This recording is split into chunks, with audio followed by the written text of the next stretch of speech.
to start by introducing myself, we can go down the line. We're all third-year law students at the law school that is like horribly divided from you guys by a bridge. My name is Deb.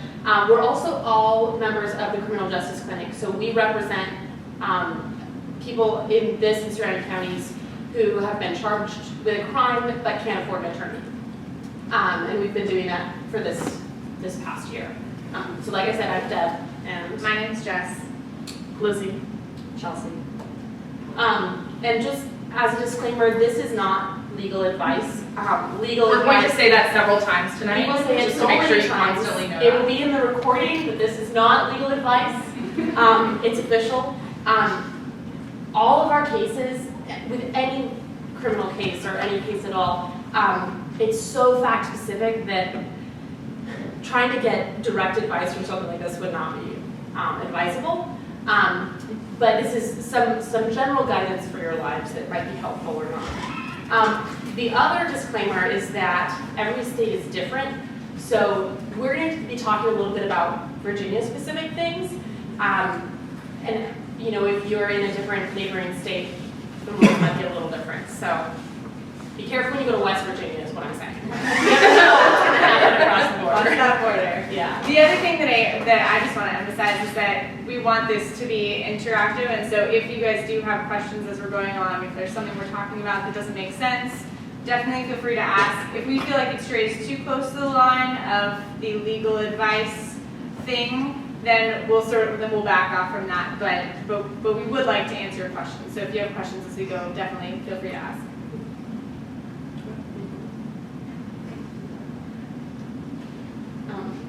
On that note, You're going to start with a hypothetical.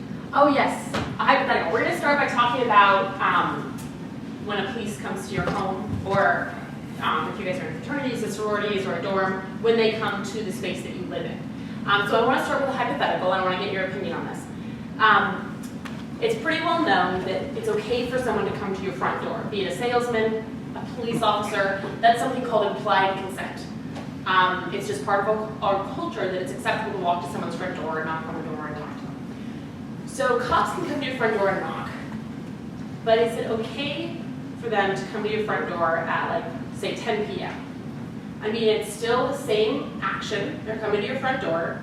So you're nodding yes. You think that's okay? No, I'm just like... You just agree? Okay. So, I mean, what do you guys think?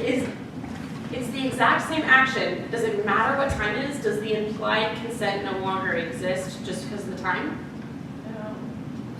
It seems like the fact that you're asking a question means that the answer might be no. Yeah. That's a good idea, although that won't always... But intuitively, I would say yes. Maybe if there's a party, then it's still implied consent. So it might make a distinction if there's something going on inside the house that's loud or suspicious or something like that. Yeah. See, now you guys are going into other potential reasons that might justify the cops' presence. But let's ignore all of those and just coming to your door. The fact that it's later, you know, could that actually be an issue? And I mean, just that fact alone. Don't actually do notes for this one. That's the thing you were looking. No, just that fact alone. Usually, if it's late enough, that actually will remove implied consent. So if a cop comes to your door at midnight and just like knocks and wants to chat, that could possibly be unacceptable. So facts are, yeah. You said could possibly be unacceptable. Would that be just normal? They just walk up at midnight, no party, and believe it's not acceptable? That was likely it would be considered unacceptable if they just see. There's what's called let me get them right. Knock and talk is an exception. In other words, like come to your door and knock and talk to you.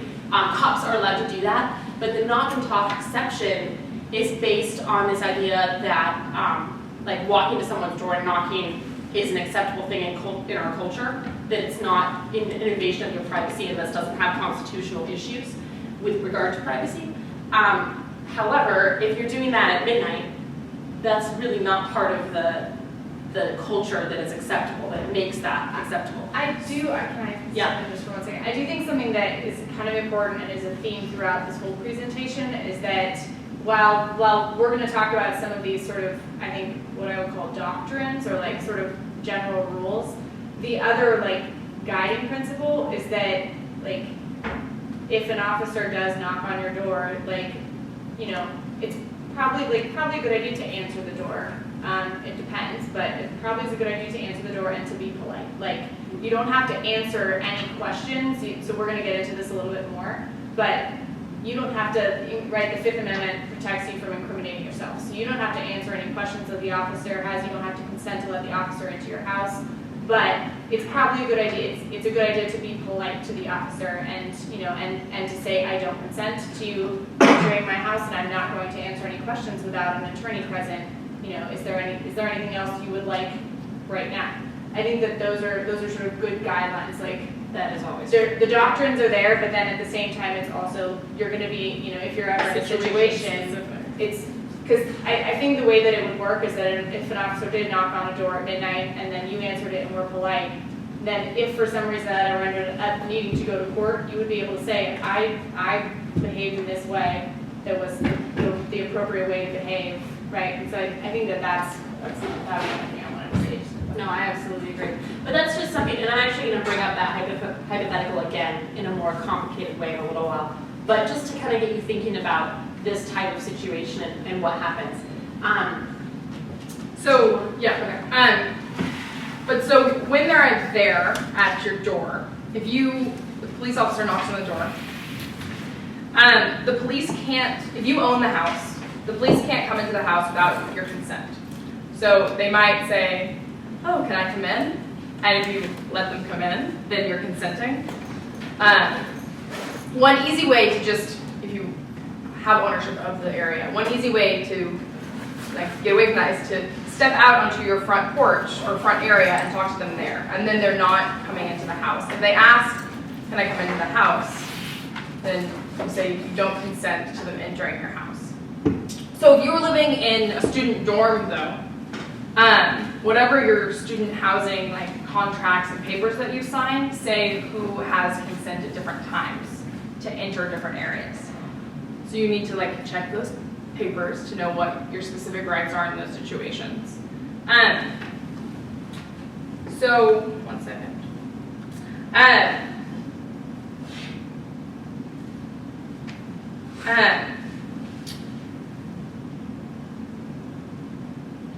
Another thing you can do, you can step out on your porch. If you have a chain lock on the doorway, if you live, none of you do right now, but theoretically you live in a big city and you have a chain lock on your door too, you can talk to them through the chain lock without consenting. And you could also, if they're on your front porch, you have a back exit somewhere and you want to leave that and come out and talk to them, so they're not even opening the front door. That's another way to do that without having any sort of having to deal with, no, you can't come in, you just show up outside. I did a ride along with the Roanoke City Police last weekend, and we had several people who we went up to their houses and they stepped out from a back entrance or came out through the front door like that. So it's a really common way that people do that.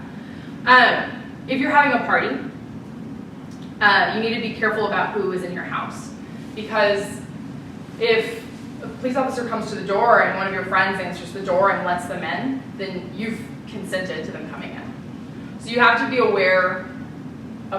really aware when you're in that situation so that your consent isn't accidentally waived. Not just owning your house, if you rent an apartment, you have privacy in that space. Right. I think the distinction we have to make is dorm rooms are a little different, fraternity houses are a little different. I think usually it'll be something like the campus security, etc., can search the fraternity or sorority, but not the individual rooms usually, unless they go through. And that just, you have to check what the papers say in the housing situation for that. And just another thing to add, and somebody could correct me if I'm wrong on this, if you're traveling and you're visiting friends and you're in hotel rooms, I believe that the rules It is the apply to the same. hotel room that you're in as well. You don't have to consent to them coming into the hotel room, so something to keep in mind if you still are traveling. And that's the Fourth Amendment. So we're touching on knowing your rights when you're interacting with police, and a lot of those rights are constitutional rights that are protected under the Fourth and Fifth Amendments. So, yeah. In the apartment situation, is it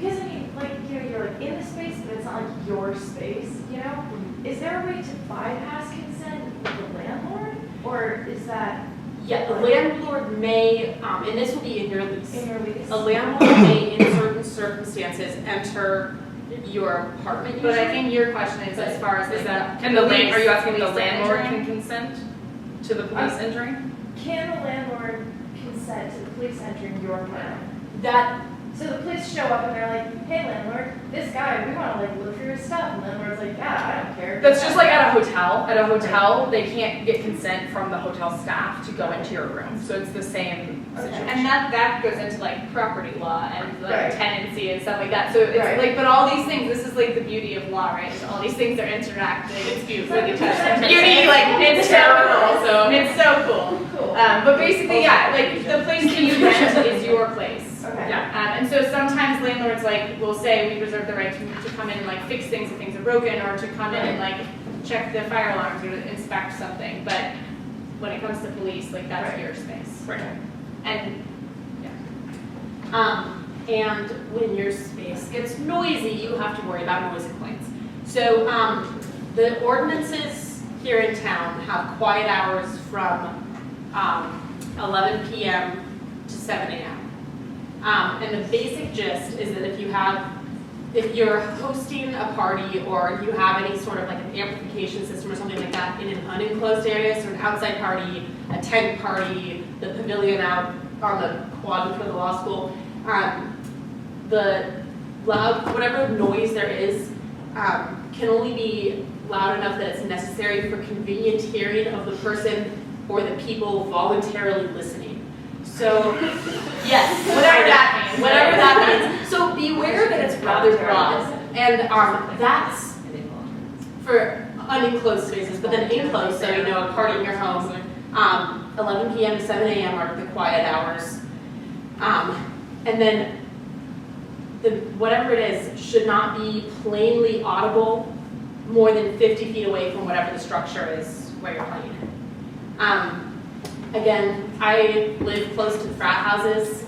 This is just not, I mean, I don't think that they ever pay attention to that, because that isn't, I mean, that's pretty strict, I think. The noise permits, I question how much they actually permit, because doesn't allow. yes. What they actually say is that you agree to follow what I just read.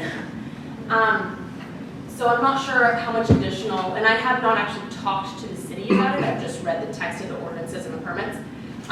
So if you get a noise permit, you're not granted authority to blare music at all hours.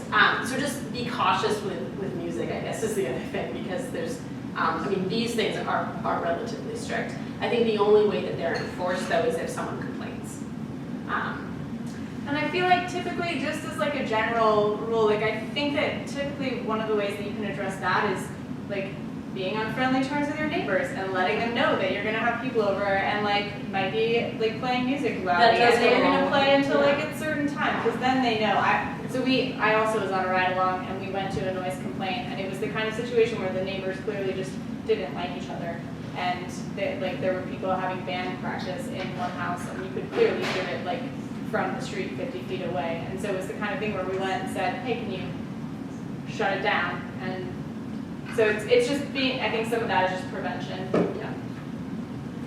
Yeah. We talked a little bit about inside versus outside social gatherings, and I think this kind of goes back, and we also talked about police coming to your door during a party. That changes a little bit if you're outside, and so you're having like it's a nice evening and you want to have a party outside.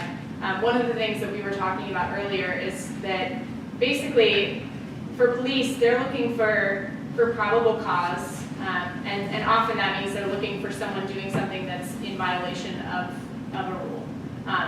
And depending on where you are, they're either stricter or less strict about certain rules. And so something to keep in mind about that is that if you're having a party outside, like, and you can put it in a backyard or under a tent and contain it and put it somewhere that's not going to be just like out in the middle of, you know, Like spilling onto the sidewalk. yeah, that's somewhere out, kind of it becomes a public space, then that's going to help to prevent sort of that intervention by police. And one of the things we were talking about too is that if people then do start like spilling out into the street and are kind of taking up space on sidewalks, that's when officers get called to the scene. You know, someone says there's this party and it's just like growing out into the world. And so trying to sort of, for lack of a better word, containing it, and also just making sure that what's happening isn't in violation of rules. What happens when you throw alcohol into that scenario? Yeah, and I think that's where it gets a little more complex, right? Because we're in Lexington, Virginia, where drunk in public is like a very real offense that officers like to stop people for. And where underage drinking is a potential issue as well. We haven't actually dealt very much with the underage drinking issue. That's not something we've encountered. And so I can't speak with very much authority about that. Did anyone look into that very deeply?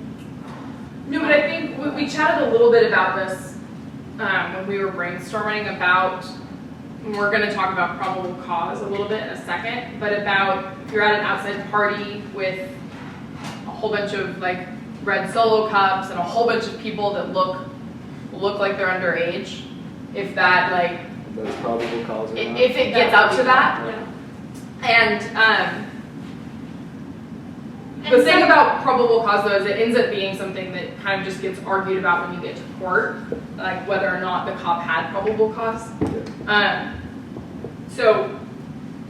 And I do think with that, again, sort of how strict officers are in any given place is going to just be a little bit variable, right? So I think there are some places where officers are willing to sort of look past what happens, in a certain property. But then I also think that if they see someone, so for example, the drunk in public statute in Virginia is pretty broad. It's like if anyone is like acting intoxicated in public, like which could be in public view, right? So you could theoretically be on a piece of private property in public view and be intoxicated and be cited for a drunk in public.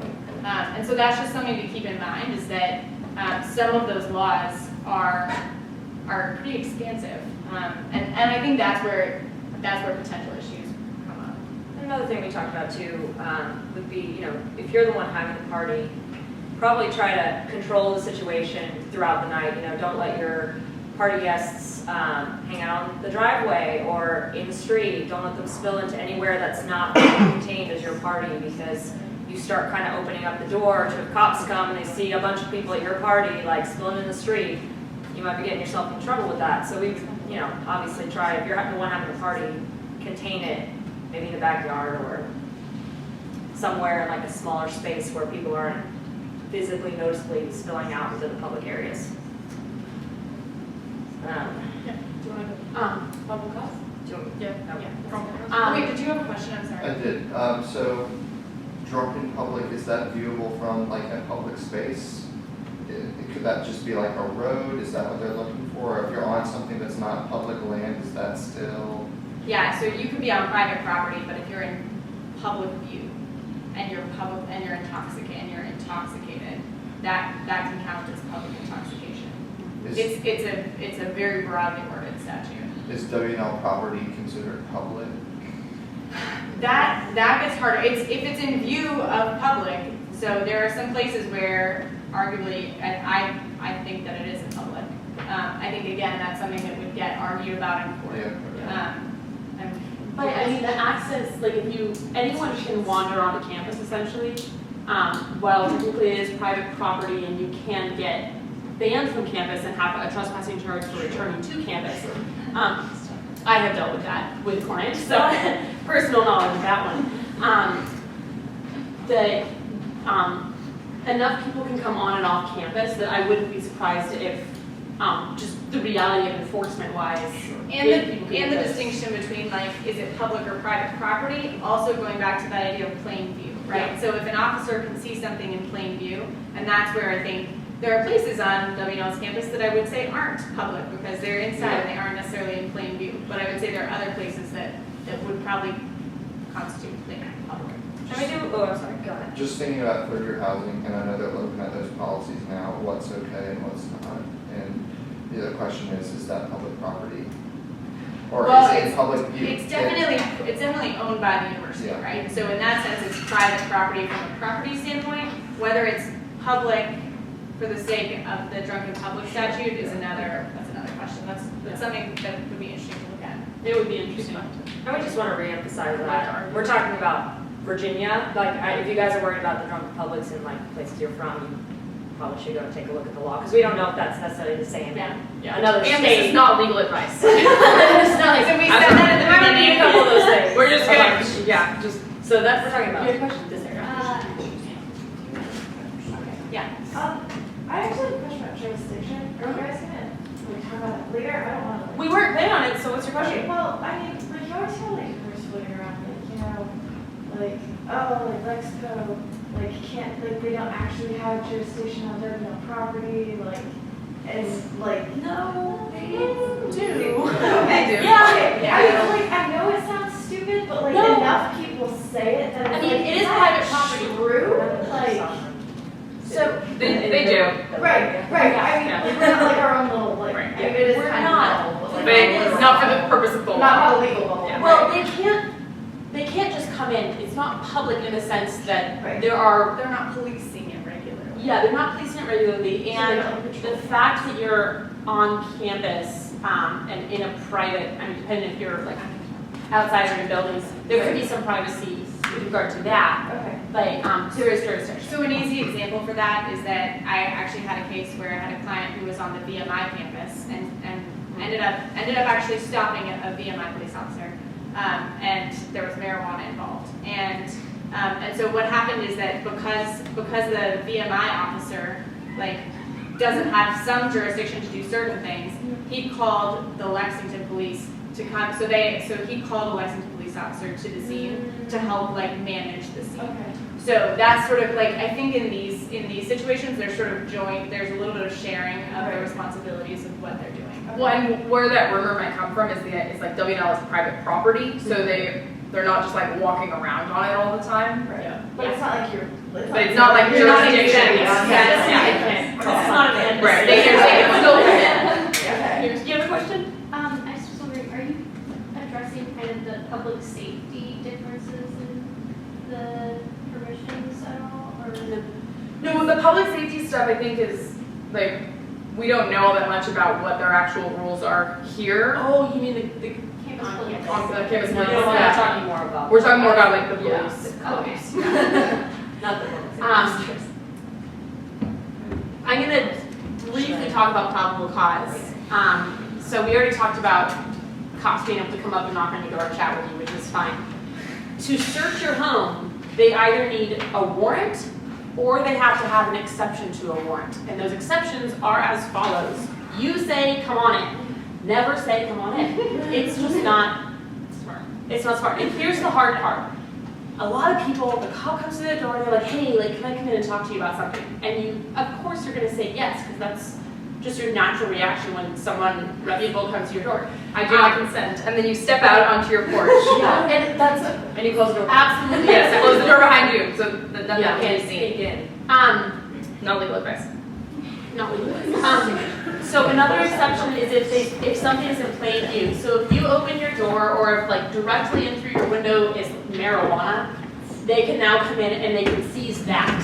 They can seize things that are in plain view. They can't like search your drawers in that exception. The third exception is probable cause.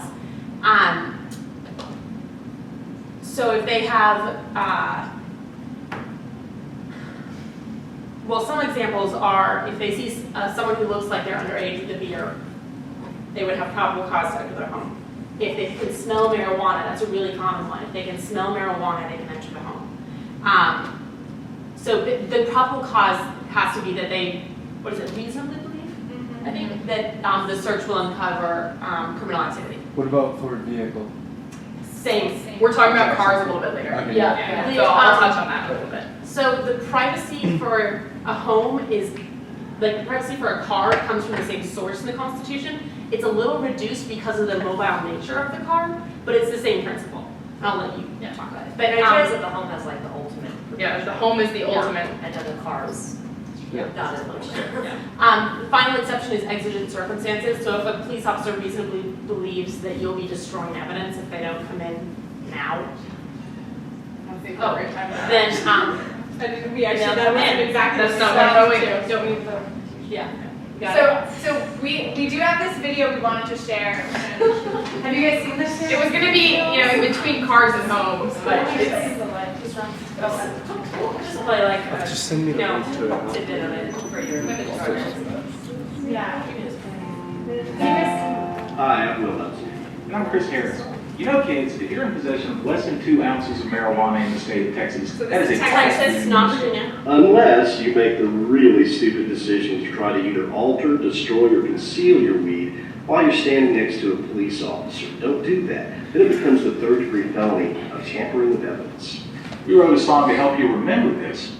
Don't eat your weed. Down the road, you're driving pretty slow, cause you got some marijuana on you. You really love pot, it's not a whole lot, just an ounce or maybe 2 of all. this is not legal advice from them also. Flashing in the rear view, you pull onto the shoulder.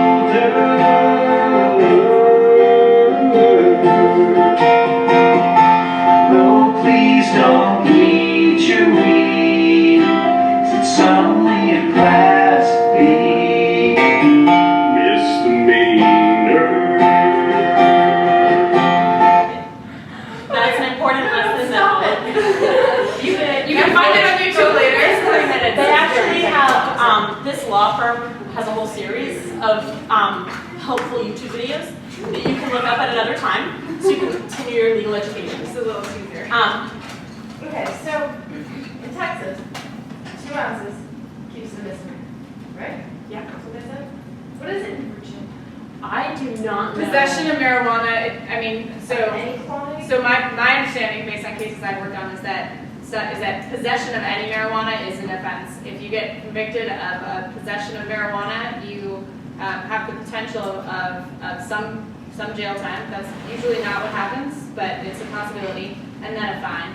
And your driver's license will be suspended for up to 6 months. So that's Any Virginia. possession? Virginia's pretty strict on marijuana. It's very strict. Well, If it gets charged and you get convicted, it often just gets Just reduce. Again, taken away. Again, it and they let depends where you drive are off and for a whether they charge you while. with it. Depends where you are. But Virginia is pretty serious. Part of the reason I'm asking is because my parents are attorneys in New York, and in New York, if you are in possession of any amount under, well, at least in my county, if you're in possession of any amount under 2 ounces, it's not even a misdemeanor, it's a violation. So I was wondering Yeah. if, no? Not here. Sorry. Yeah. I mean, so just fun anecdote, like judges in Lexington, like 10 years ago, would put people in jail for any possession of marijuana. Right. And now often what happens is that they'll be sitting up on their podium and they'll say, sir, just don't have marijuana in Virginia. Like it's legal in other places. If you want to smoke marijuana, go somewhere else. Literally, I've heard judges say that. So, every state, like we said, every state is a little bit different when it comes to some of those rules. I want to let Deb finish talking about her.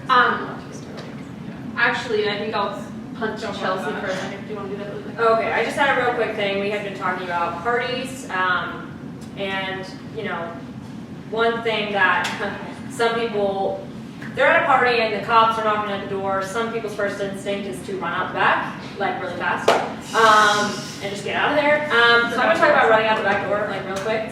I would, doing some research on this, I would suggest not running out the back. I would suggest either staying where you are in the house, and like it's kind of a lot of the reasons we've talked about the house being, you're not gonna, you don't consent for them to come in, they're not coming in, except for some of the exceptions that Deb's talking about. But if the cop is there and he knocks on the door and talking to the owner of the house who's having the party, and maybe you can see some people drinking in the house or something, and then sees you running out the back. I was also on this ride along that we went to last weekend, and they often, cops often come in pairs to places, and so if one of the other cops is maybe, around here and sees you darting out the back, might give him some suspicions that there's criminal activity going on, and might run after you, because running can sometimes be considered suspicious of criminal activity. So I would suggest staying where you are in the house, or walking away instead of running.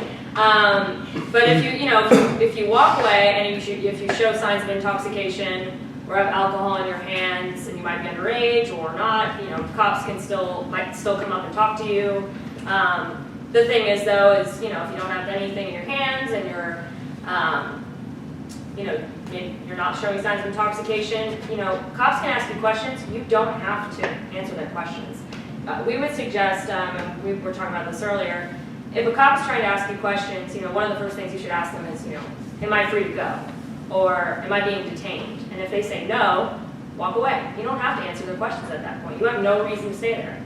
So we would not suggest running out the back, and this is not legal, guys, but maybe, walking away, and if a cop tries to talk to you, ask that very important question, and if the answer is no, continue on your way and leave. I think what's important is you always want to be polite. Yeah, you always want to be polite. cooperative, but that does not mean Right. that you say, oh, there might have been underage drinking, I don't really know. No, Don't do that. don't do that. Because, as we've been talking about probable cause and suspicion, they might suspect you of doing something, and so just kind of asking that important question, am I free to go, am I being detained, and walking away is just the smartest thing to do.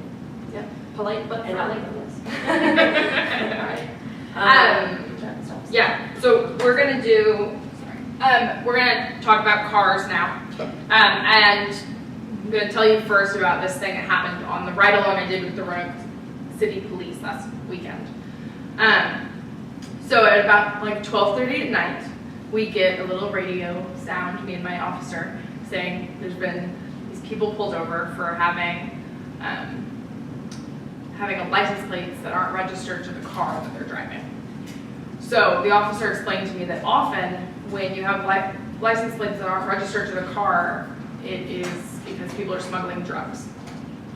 So we drive over there, and there's like 3 police cars out. All these people showed up to the scene.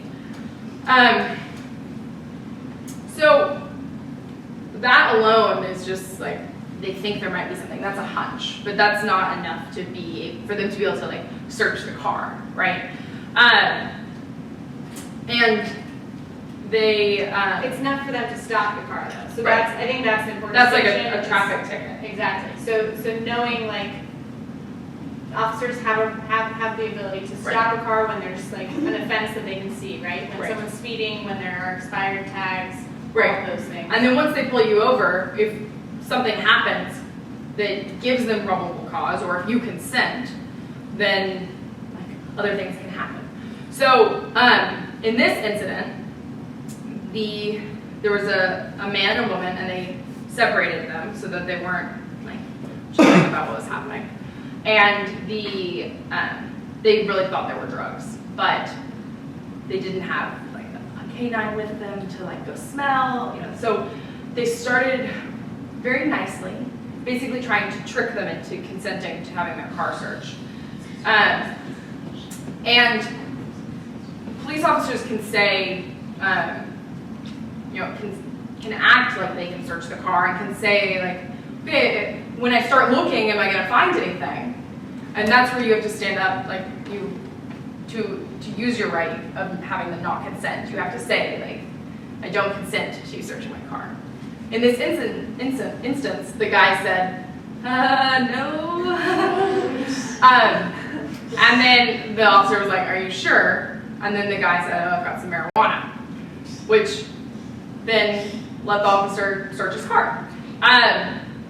They ended up like searching through the car. They only found a little bit of marijuana, and which had been like not tampered with, but the guy he didn't eat it, but he had dumped an entire bottle of cologne on top of it. So when the officer got in the car, and if he'd gotten closer to it, it would have been like really easy to know something more was up. The officers ended up just confiscating it and like letting the people go on their way and saying like, that's illegal, don't buy any more weed, which happens in some places now with marijuana and definitely doesn't happen in other places.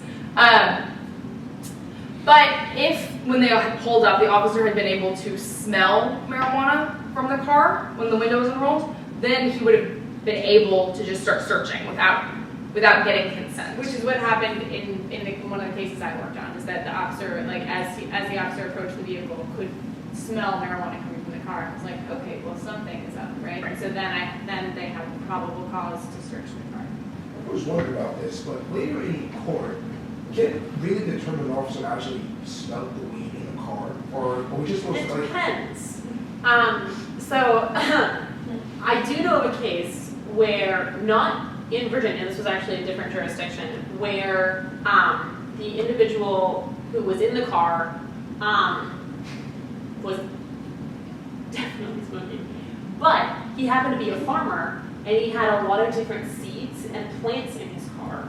And the defense attorney was able to get the officer up on the stand and say, do you know the smell of alfalfa? Do you know the smell of hay? Do you know the smell of all these different things? And then can you tell those from marijuana? And the officer said no. So that's like super fact specific, which any argument about like whether or not they could smell marijuana would end up being like. And they are not fact-specific. trained to smell marijuana. Like if you go to the police academy, you will be trained to recognize certain smells. So I wish, the reality is you're probably not going to win on that defense. Did that person win? Sorry? Did that person win? Yes. Really? Yeah. It was a hilarious and unique situation. There'd be no way that someone could, I'm not assuming the cops would ever lie about that, but there'd be no way to really check an officer for misleading. Yeah, I mean, that would be a pretty extreme situation, and the reality is that in these jurisdictions, it's a small enough community that most of the people in the court know most of the cops. So, I mean, if I had a case where I thought there was something suspicious, I would have to be extremely certain as a defense attorney to try to accuse the cop of that, because that's a risky thing to do in a small community. Everyone knows each other. And that works. I guess this might be a good moment, and I want to make sure we have time to finish our stuff. But I think this might be a good moment too to. I think that so we did this ride along, which was really eye-opening for us. We've been doing all this defense work all year, and Anybody can go do one too. and it's actually a really interesting experience. So it's something you might look into is going on a ride along down to Roanoke. You can do it for a whole shift, which is like between 8 to 12 How do you go hours. about looking into that? Yeah, you How do can. you- I think you can go on the website. It's on the Roanoke at the City Roanoke Police City website. Police website. But if you gave them a call, I'm sure they I would highly recommend Can it. you do Lexington, do you know? I don't know. Honestly, we were talking about that. I don't know that Lexington would be that interesting a place to do a ride along. Right. and There's just it's not as busy. Was it as in Roanoke? I went like from one thing to one thing to one thing to one thing for like 6 hours. Is it So free? Lexington, you probably. Right, Lexington Free? would Yeah. probably be pretty sleepy. So you can wear a bulletproof vest. it's It was It's really exhausting, but it was really cool. So that being said, I think that something that was useful for us there is that I do think the vast majority of police are trying to do a good job at their job. I think that everyone is human, and so there are situations where, like, when they flash the radar gun and see someone speeding, like, are they actually, like, I think there are places where there's uncertainty and where there's maybe not, like, a clear-cut case for something. I also think that, like Deb said, this is a small community, so officers, if they got a reputation for, like, twisting the truth, would pretty quickly become uncredible in front of the judge, and they see the judge all the time, and that's not something that they want. And so, Even more than that though, in this kind of a situation, if an officer smells marijuana and uses that as probable cause to search the car, the only way that goes any farther is if the cop finds something, at which point it's sent to the lab and is tested. So, it kind of becomes, hopefully. And a lot of the times, that's not the only thing, but like in a lot of the cases I've watched in court, I haven't had anything regarding marijuana, but they usually say they smelled the weed, the person driving the car had glassy eyes, or usually it's They were not, acting nervous. yeah, it's usually not just the smell of weed. Maybe that would be Can you all challenge. talk about canines and is there any Yes. situation that can bring in dogs? So, there is a relatively recent case decided by the Supreme Court called Rodriguez that deals with this.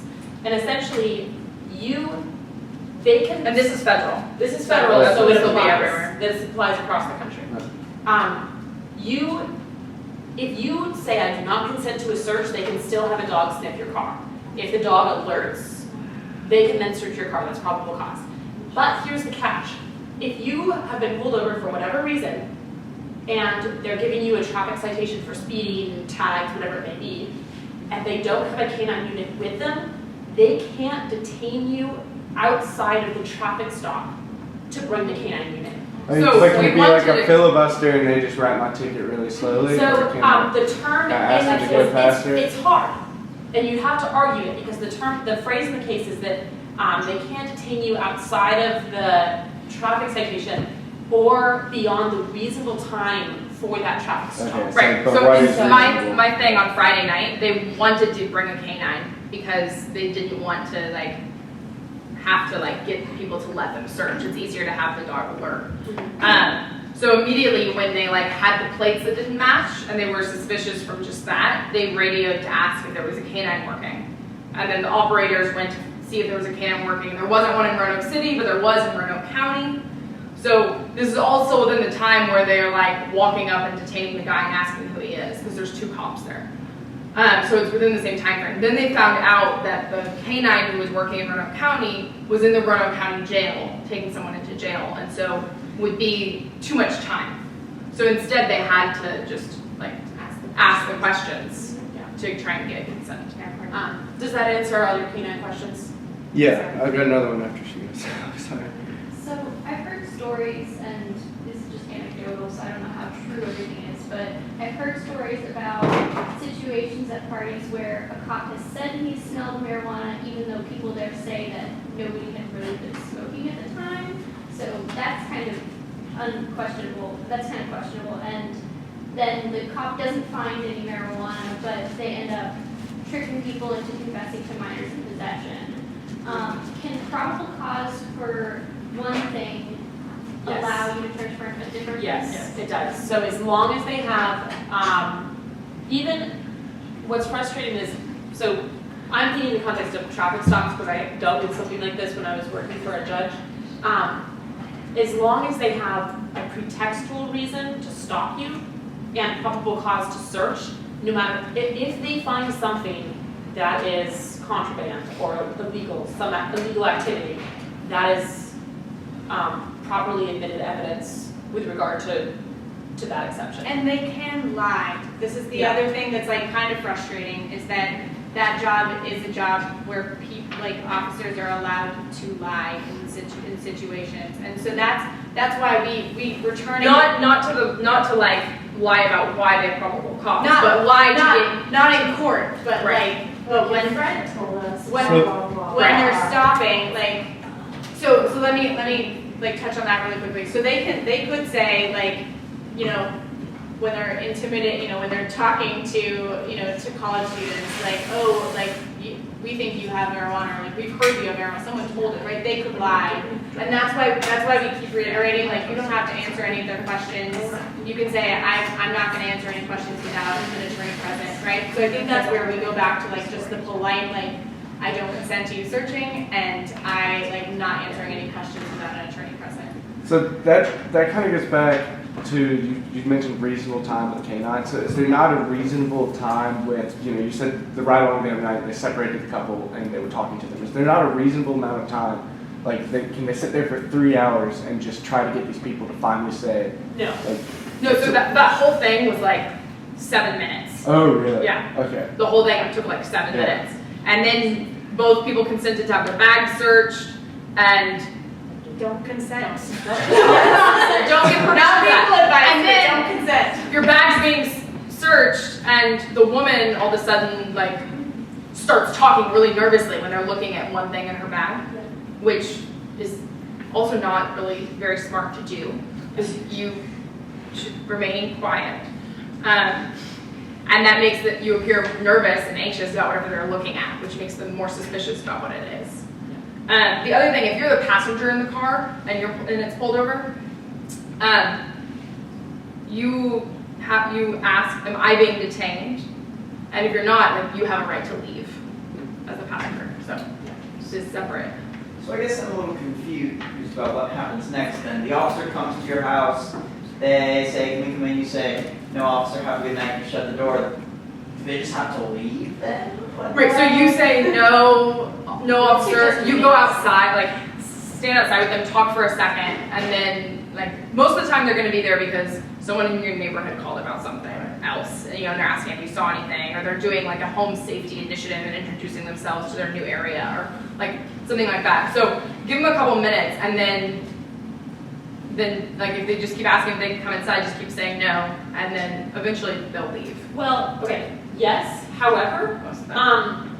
in Virginia is a general state where, Commonwealth, excuse me, where, Did you say a gentleman's a general, A gem. okay, Commonwealth, where there have been cases where someone has said no. Most states that means the cop leaves and you go about your business.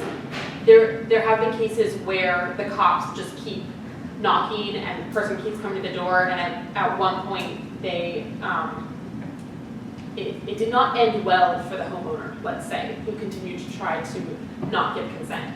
So, I mean, the key is be polite, and if it's clear that the cops are going to enter your home, if your refusal to let them into your home is clearly not deterring them, what you need to do is, first of all, don't like physically block them. You do not want to to make it look like you are being completely interfering or being completely uncooperative, because that's just going to escalate the situation. If they're going to search, they're going to search, and you're going to have to take it up to court and say whatever they found is inadmissible because they did not get consent. So maintain, officers, I do not consent to you entering my home. Maintain that throughout, but don't. That's how you exercise. Don't try to that be right. a hero and like keep them out of your home, because that's just going to be dangerous for everyone involved, and you don't want to go into that situation. So, so my question, don't be a hero stakes. Does that assume that a cop just really want to go into your home? That's assuming police misconduct, is what I'm saying.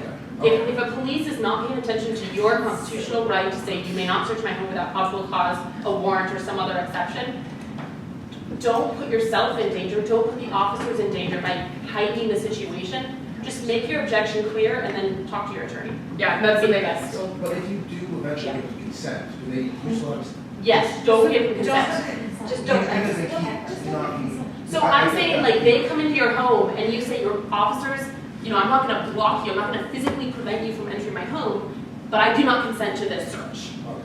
And you can repeat And that. the thing You is, can say it the whole and time. the thing I is, do not consent to you doing this. And I would say, so we actually had a case earlier this year where there was some marijuana. We're talking a lot about marijuana. That's We have some alcohol I have stuff too. alcohol to talk Great. about after this. So where there was some marijuana in a hotel, and there was actually a real question about whether the defendant had given consent for the hotel room to be entered.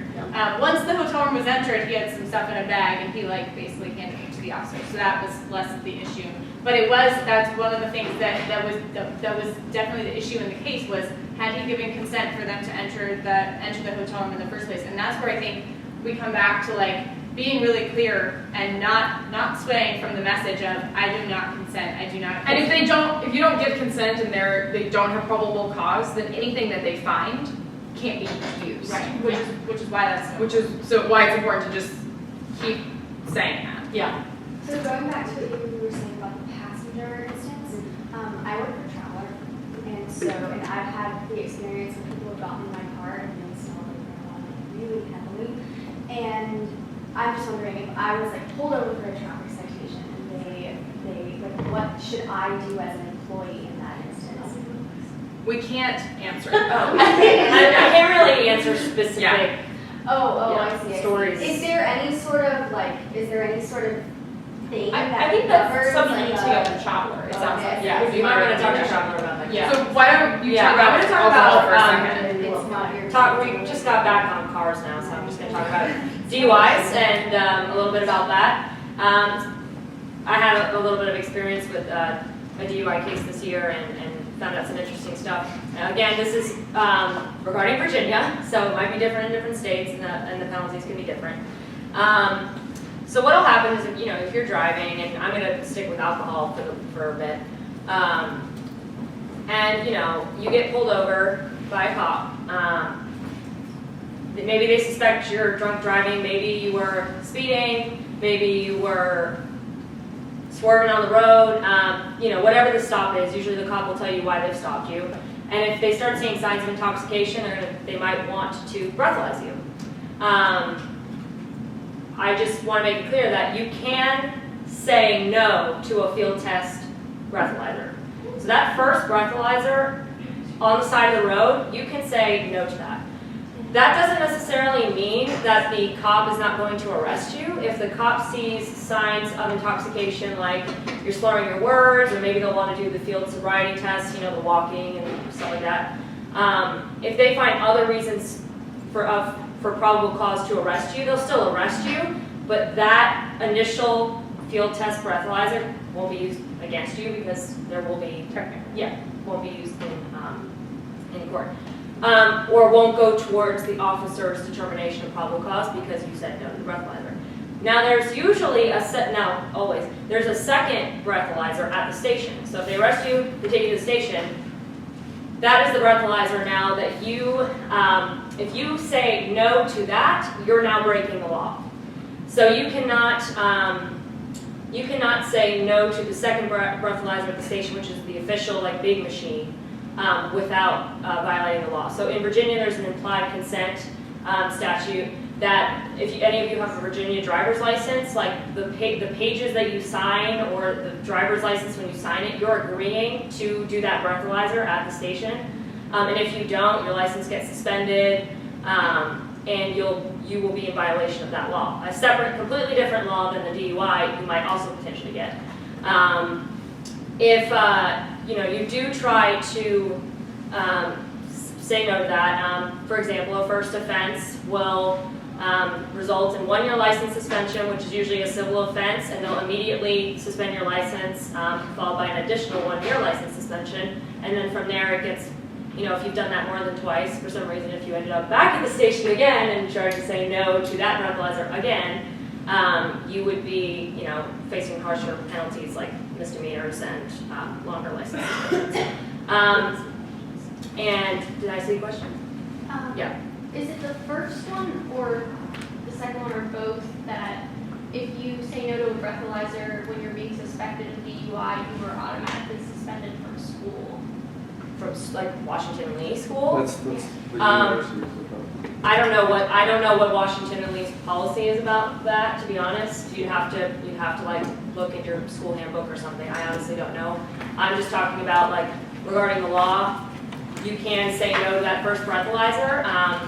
And if you're still arrested and the cop says that in court that I had probable cause to arrest this person because X, Y, and Z, they're using that second breathalyzer that I've talked about that you should, they're going to have you do at the station. But that first one's, you haven't done that first one, so it doesn't go to that probable cause determination to arrest you. If you're getting, so it kind of goes back to the consent thing. I would always say no to the first breathalyzer.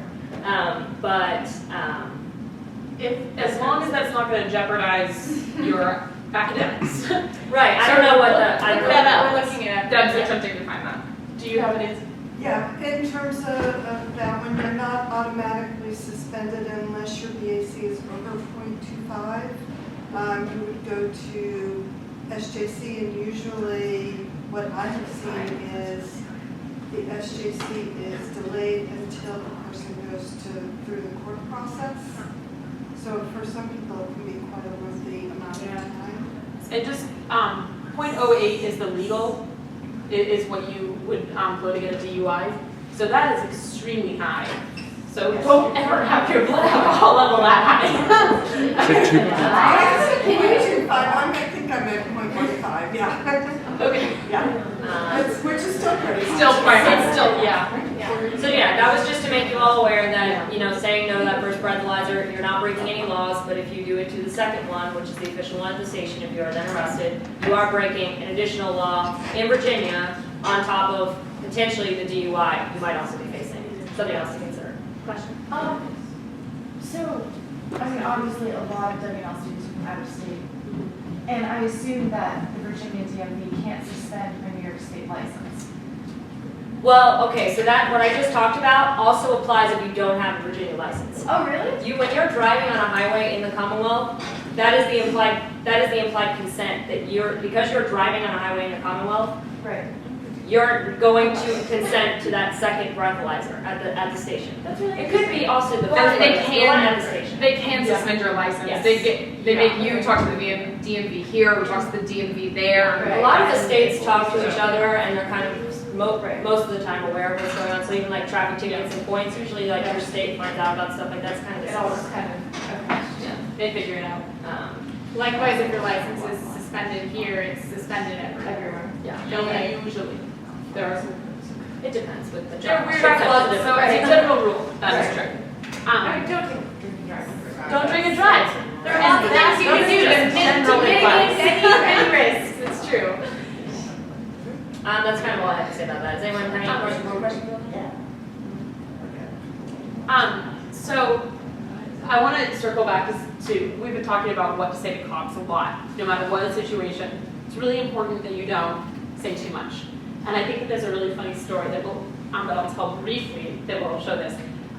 Lizzy and I were both actually at court a couple weeks ago, and we were waiting for our client to be called, but a different client was up before us, and he goes up, it was just the court account here in town, and he goes before, I think it was Judge Saunders, and the cop says, I radar gunned him driving at 85 miles an hour.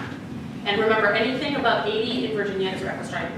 Anything over 10 miles above the speed limit in Virginia is reckless driving, which is a more serious penalty, so just be aware of that. Okay, so this guy's going 85, so he would have gotten reckless driving. So the cop pulls him over, the cop walks up to his car, and he says, son, do you know how fast you're going? Now, what do you tell a cop when he asks you a question like that? No. Thank you. Okay, this guy says, I don't know how fast I was going right there, but back their ways I got it up to 120. So now, instead of being charged with going 85, he has a speeding ticket for 120, which is even more serious in Virginia. So don't just be very limited with what you say to the cops. And remember that I know the cop is going to ask a lot of questions and imply that you need to answer them a lot of times because that's his or her job. You do not. There are some basic things like your name, if you're driving, your the registration for your car, if you own the car, and your insurance. That's it. And on that note, and then if there are any final questions, we're happy to answer them too. On that note, I do want to add that officers again are mostly trying to do their jobs, and most of the time they're trying to do their jobs in good faith.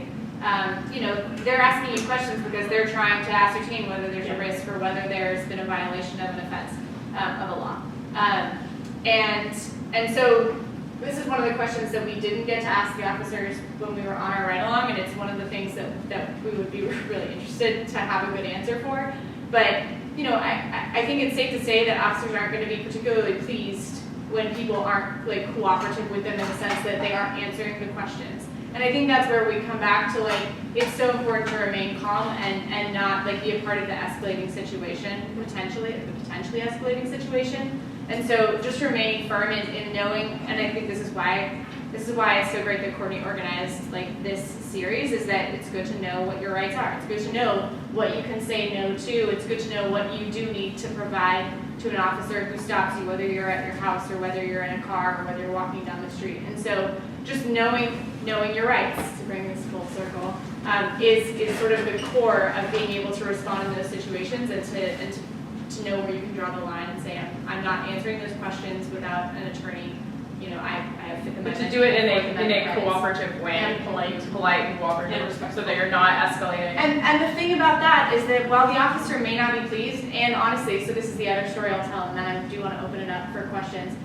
While the officer may not be pleased, and while the officer may then arrest you because you're not cooperating with the officer the way the officer wants you to, that's when you go to court and you say, I was exercising these rights because I know that they're my rights. So there's actually a professor at the law school who was driving in Lexington and happened to be pulled out of a parking lot the wrong direction. And a police officer in Lexington happened to see this and stopped the professor and said, you were pulling out of the driveway the wrong direction. I'm going to issue you a citation. Just sign here so that we can show that I've given this to you. And the law professor says, no, I'm not signing that. I don't have to sign that. True. So this is also choosing your battles. True, he did not have to sign this, but then the officer says, well, then I'm going to arrest you and I'm going to take you in. And, you know, like ultimately it was fine. But it's just one of those things. There's I think he did. We did arrest him. Yeah. No, we did arrest him. It ended up being fine in the long run, but just knowing also when to really fight the good fight. So Did he ever have to sign that citation? he didn't have to sign it, no. But he ended up having to like he deal got with the it. citation. Yeah, he still Yeah, got he it. still gets the ticket. He still got it. Yeah. Because he can get the ticket without having to sign for it. Yeah. Yeah. Sorry, you can't get a ticket. Like, oh, I just don't sign for it. I'm good to go. Are there any final other questions? I think there's just one thing very briefly. We kind of have one more thing to talk about, just because it's been, you know, in news a lot, filming police.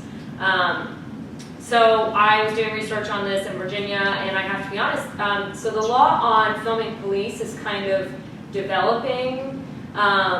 Virginia is not, you know, the most crystal clear state with this right now. Some courts around the country have clearly recognized there's a, you know, a First Amendment right to recording police, but I do not believe the Fourth Circuit, which is what Virginia is in, has done that yet. But there's an argument to be made that recording police has that First Amendment protection. Usually you do have a right to film the police as long as you're not interfering with the officers or the performance of their duties. You're definitely allowed to film them when they're in public place, which can be subject to some kind of restrictions depending on, I've read things about like, you know, this, you know, if you're in DC or something, there's national security things that could come into play. But here in Virginia, if you're in public, like usually you're There's good. none of those concerns. We don't really have that as far as I know here. So, you know, if they're on patrol, if they're investigating in public, if they're detaining an individual in public, they're conducting a traffic stop, like you can record those things as they're going on, whether or not you're the person interacting with police or you're a bystander, and maybe you don't even know the people that are going through that experience. One thing I looked up is, and found interesting is what's developing is there's kind of what I just all talked about was filming police. That doesn't necessarily always implicate the audio part of the video. So sometimes the audio, depending on the kind of state, Virginia is what they call this one-party consent state. Like there's a wiretapping statute that like could come into play with certain audio that is taken, which would be violating the law. And as long as you got like the consent of one of the parties in that conversation, like you're fine ahead of time if you got that authorization. But if you don't, like you could be violating this wiretap statute. I talked to one of my professors at the law school about this, and he kind of said with Virginia, he's never heard really of anybody being prosecuted for that, like the wiretap statute. You know, in public, that kind of conversation in public doesn't have that expectation of privacy that's required for that kind of law. So usually in public, you're going to be fine, you know, recording the police. But once again, I just will emphasize, if you're recording police, don't be getting in their way, don't be interfering with their duties. They might try to tell you you can't do that. They're not supposed to. You do have the right to film them. But as long as you don't try to get in their way and you kind of take a very nice distance away from them back, you can film them fine. One thing that I read that was good to, you know, if you have a cop who's just not happy with you recording them and they kind of keep saying you're interfering with, you know, my duties, like I can't do my work or something, take a step back and maybe on the video try to give an approximation of the distance, how far away you are from them, I'm not interfering with you, kind of things like that to protect you know, you from getting in trouble. So that's just a little tidbit on the filming of police. Yeah. Any more questions? I know we went a little bit over. I was just wondering, because there's been a video going around of somebody who was pulled over and told to stop filming, and they were just, I thought that they seemed a little bit belligerent, because they're like, no, I can film you as long as I want. But I would think that that kind of goes against the whole idea of, you don't really want the police to be getting aggravated at you, because it seems like generally best policy is just, if they're getting visibly irritated, just kind of, I don't know, I guess in that case, I guess you can't really give advice, but I think I've seen, if not that video, I've seen one really similar, where, I mean, it kind of goes back to this whole, like, you want to be cooperative in the sense that you're being respectful and polite, but still maintaining your rights. And it is a hard line to walk. And you definitely don't want to go so far that you escalate a situation. You don't want that, the cop doesn't want that. So a lot of it would just have to be, how you gauge the situation. I think Chelsea had some good ideas about like standing back if you're in a car, like that situation was, not like holding the camera in a way, but like putting it down and trying to interact with the officer, something like that might be a good way to kind of keep this situation calm and just, maybe stay away from that kind of tone that was in the video. And I think that that's the part, like, I think that's and that's kind of what I was trying to allude to too. We talk about it in court with some of the cases that we're in, right? It's hard because we all do usually want to like keep people calm and like do what people ask us to, right? Like that's sort of our general like that's our general social like attitude towards things. And so in court it's like you want to like you want to work with the judge, but also there are times when you need to assert like, no, this is the law, judge, or no, this is the argument that I'm making on behalf of my client. So there are times where you have to stand up to the judge, and that can be tough because you're like, the judge is in this position of authority. Similarly, police officers are in the position of authority. They're wearing uniforms. They have to have weapons. Like they're super official and like kind of intimidating. And so I think that like trying to assert like, no, these are my rights, like, and doing it in a way that is calm. I think that's a challenge, and so that I think it can be hard. Well, also something that I found out representing people is I don't know if I have had a situation where I have seen a judge in this or surrounding counties not ask the officer, was the defendant cooperative? They will almost always ask the officer that. And while that should not have any impact on whether or not you're innocent or guilty of whatever the crime is, it can influence the judge's perception of you and the sentencing phase of whatever is going on. I think it's to distinguish between like, was this person like polite and like did they, versus like, did they do everything you asked them? Like I think that there's sort of an implicit difference there, and that's the distinction as a lawyer that like I would try to make in some of those cases, right? Like, so I think it's tough. It kind of depends on, again, the factual situation. Do you have a question? Why would the judge be asking that? The judge wants to make sure that people are respecting police officers as part of the enforcement system. Officers. I think it usually goes more into the sentencing aspect. Oh, it should be. It should be like exclusively sentencing. Yes. They don't always ask it only during that phase. Yeah. But they're supposed to be just thinking about it in sentencing. Yeah, it should have absolutely no impact on guilt. Although, I mean, perception-wise, if the judge thinks of you as like a rowdy person who's misbehaving and not respecting the cops, and that's not going to help, essentially. And it depends on the charge too, right? Is it a disorderly conduct charge, or is it I think it depends. It depends on what the situation is too. So it really goes back to just like be polite and calm and respectful while saying, I don't consent to you searching my vehicle, and like just don't get into like, I know my rights, you can't do that. That just basically avoid that video. Do what the video does, but just avoid the tone. There's definitely a difference between being cooperative and exercising your rights. If you're exercising your rights, you're not being uncooperative. You're exercising your rights. So you can still be polite and say, for example, if you're arrested, if it ever came to that, say, I wish to remain silent and I want to speak to my attorney. And there's nothing uncooperative about that, even though police officers may in certain situations make you feel that way. That's your right, and you should be saying that, to be honest. You shouldn't be talking to them. It's 7:15. If you guys have other questions, let's wrap up so that people who want to get going can. If you want to ask us questions, we're happy to stick around for a few minutes. But thank you guys for coming. Thanks, Brittany, for organizing. And have a good